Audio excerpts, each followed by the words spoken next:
স্বপ্নে চারটি জিনিস দেখলে বুঝবেন আপনার সামনে বড় কোনো সফলতা রয়েছে।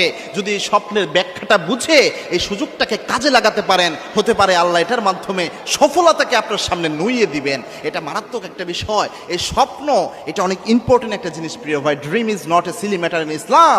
ইসলামের স্বপ্ন কোনো খেলতামাশের বিষয় নয়, এটার একটা মারাত্মক ভ্যালু রয়েছে।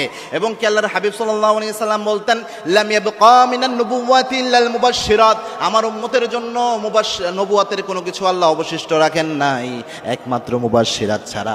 সাহাবায়ে কেরাম প্রশ্ন করলেন, ইয়া রাসূলুল্লাহ মুবাশশিরাত কি?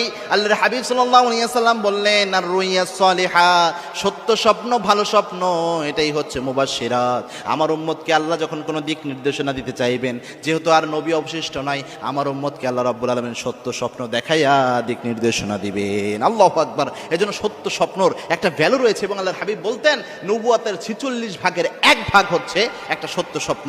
এজন্য সত্য স্বপ্ন আল্লাহর পক্ষ থেকে আসে। স্বপ্নে যদি 4টা জিনিস দেখেন, নাম্বার 1, 1 নাম্বার হচ্ছে আপনি যদি স্বপ্নে দেখেন নতুন জামা পরিহিত অবস্থায় আপনি রয়েছেন, অনেক চাকচিক্যময় কোনো ড্রেস পরেছেন, অনেক সম্মানিত কোনো ড্রেস পরেছেন, অনেক গর্জিয়াস কোনো পোশাক আপনার শরীরে শোভা পাচ্ছে, তাহলে আপনি বুঝতে পারবেন যে হয়তো বা সামনে কোনো শুভ সংবাদ বা অপরচুনিটি আপনার সামনে অপেক্ষা করছে। তখন আপনি খুঁজতে থাকবেন যে আপনার কি অপরচুনিটি আসতেছে এবং ওটাকে কাজে লাগানোর চেষ্টা করতে হবে। 2 নাম্বার হচ্ছে স্বপ্নে যদি আপনি দেখেন আপনি বিয়ে করতেছেন, এমন যদি হয়, বিবাহিত হলেও সমস্যা নাই, বিয়েটা একটা বরকতময় জিনিস। আপনি যদি স্বপ্নে বিয়ে দেখেন, অন্য কারো বিয়ে হোক, আপনার নিজের বিয়ে হোক, বিয়ে যদি স্বপ্ন দেখেন, বিয়ে তো বরকতময়, বিয়ের সাথে রিজিক জড়িত থাকে। এবং সাইয়েদনা ওমর রাদিয়াল্লাহু আনহু বলতেন, আজিবাত, আমাকে একটা জিনিস অবাক করে, যে ব্যক্তি জীবনে বড়লোক হতে চায়, টাকাওয়ালা হতে চায়, ধনী হতে চায়, আল্লাহর রিজিকের অনেক প্রশস্ততা যে ব্যক্তি চায়, অথচ যে ব্যক্তি বিয়ে করতে চায় না, ওই ব্যক্তিকে দেখে আমি খুব বেশি আশ্চর্যান্বিত হই।